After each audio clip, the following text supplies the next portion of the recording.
Hi everybody, welcome back to our channel. In this guide, I'll be showing you the procedure to use Gemini AI in Gmail. So basically, if you want to use Gemini AI in Gmail, you need to follow these steps. So to use the Gemini AI, you just need to click the help me write icon. So you want to first of all open up Gmail on your device. Also make sure that you have Gemini onto your device or that you already have done it or install or registered. Then tap on the compose button, and after which you want to do is simply want to go ahead and tap on the three dot icon, or you could do is open up Gemini first thing on your device, and on the search bar you could type in help me write an email.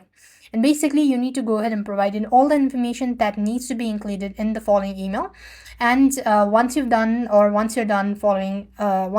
the prompt, you just need to click on the send button, and when you get or receive the following statement, you could go ahead and copy paste and then make some changes or slight changes with the document or the text, and then upload it onto your Gmail.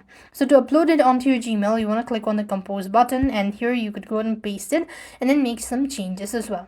This way you could use Gemini AI in Gmail. I hope the video was helpful. Make sure to like, share and subscribe. Thank you for watching. See you in the next video.